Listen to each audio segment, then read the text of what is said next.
Então, a escola desenvolvia disciplina, um tipo de comportamento. É evidente que eu me lembro, por exemplo, eu nunca esqueço de um menino chamado Walter, que ele tinha uma agressividade reprimida de meter medo. Ele machucava os outros a ponta. Ele furava o braço do que sentava do lado dele com lápis. Ele fazia... furava. E eu vivi intrigada com aquilo, que não podia, ter que dar um jeito. Fui um dia atrás da casa dele para ver onde é que era os idealismos do profissional da educação, quem sabe do passado. Não era escola de massa, é verdade. Mas, então eu fui atrás para ver. Esse menino morava em condições tão miseráveis, com uma mãe, uma casinha de madeira, era uma coisa triste. E eu dizia, esse menino só deve ser cheio de raiva mesmo, agora desconta nos bichinhos dos colegas e coisa. Então eu isolei, Walter tinha que sentar na minha carteira, porque senão ele machucava os outros. Eu acho que não era seu isso. O professor, àquela época, num contexto muito diferente, tinha um plano do ser professor, que eu tenho a impressão que hoje, né, já não se deixa mais naqueles que terminam nem a pedagogia, nem o magistério. As condições determinantes são outras. E eu não diria, não tenho assim o saudosismo do passado. Eu acho que aquilo era a prática do passado, entendeu? Era típico daquela conjuntura, daquele contexto, o que é o professor hoje. Eu acho que a gente pode até discutir também, até porque eu levei muitos anos aqui formando professores também, né? E já que a senhora falou sobre mulheres livres, né, que a senhora simpatiza muito com elas, como a senhora analisa esse movimento feminista? Bom, isso é um tema interessante, porque eu, por exemplo, nunca me caracterizei como feminista.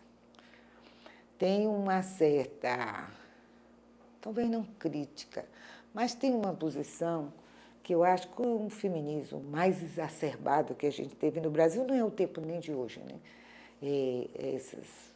Sobretudo as lideranças, achavam que o feminismo começou ontem, né?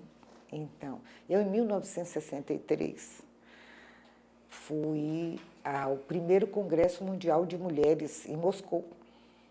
Eu participei da delegação brasileira, éramos 42 brasileiras, e que compareceram com a delegação brasileira ao primeiro Congresso Mundial de Mulheres. Foi quando a Rússia, naquela disputa, na Guerra Fria, com os Estados Unidos, a conquista do espaço, mandou a primeira mulher ao espaço, que foi Valentina Tereshkova.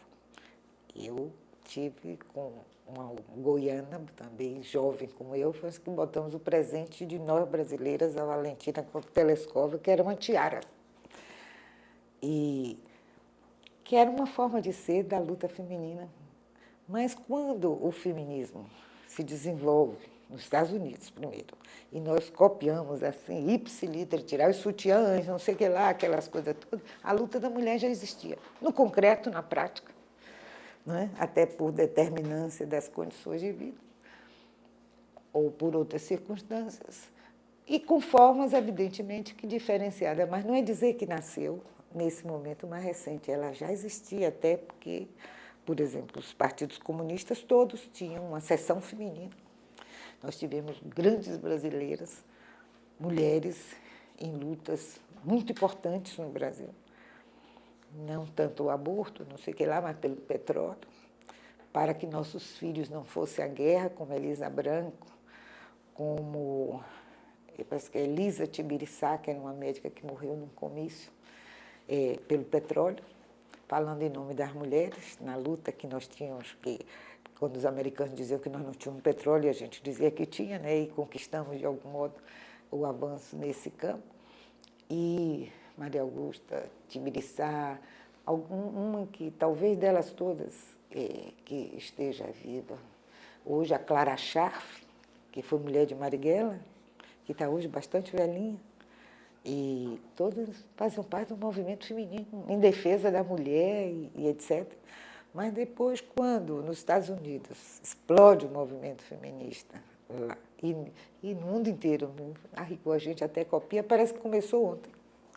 Mas, na verdade, esse movimento da mulher é um movimento por determinações claras, inclusive por condições que parecem avançar na oferta de trabalho, uma série de circunstâncias assim que permitem, inclusive, a mulher deixar a família, buscar. E ela não é à toa, porque nessa relação homem-mulher, o homem sempre achou que era o mais forte, né? E era melhor a mulher em casa lavando a roupa dele para ele, como minha mãe fazia, né? Meu pai era cobrador de bonde, mas ia todo engomado, todo arrumado. E ela tinha quem ia fazer isso.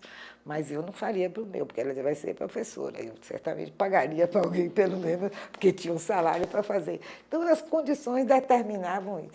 Então, eu, por exemplo, nunca me caracterizei como feminista, estrito senso. Mas, por exemplo, estou numa origem do movimento feminino no MDB, dentro das lutas todas que nós tivemos aqui na ditadura, na derrota da ditadura, na redemocratização. Eu estive e nunca me achei feminista, nunca foi da minha prática, mas estava sempre nesse processo, entendeu? Porque eu não sei por que eu tenho a impressão que talvez não seja nem tanto por aí, porque acho que esses movimentos nascem, crescem, tem um papel social, seguramente, mas a luta da mulher vai ser constante, até porque a gente tem uma característica que eles não têm, né? Os meninos ficam aqui, aí não tem jeito, isso já não é uma marca enorme que determina para nós algumas coisas, mas não é isso que a gente tem que mostrar, que isso não é óbvio para nada. Nós somos tão iguais quanto e podemos ser, e eu acho que nesse processo eu poderia dizer que eu participei do feminismo, mas não tanto. E acho que ele tem um lugar, como tem o movimento gay, como o movimento sem terra, sem teto, todos são movimentos que dão conta de determinadas conjunturas e determinados momentos, tem seu papel, seu lugar e significado. Agora, eu, particularmente, nunca me situei assim, até porque eu gosto muito de trabalhar com os homens, sempre fui assim.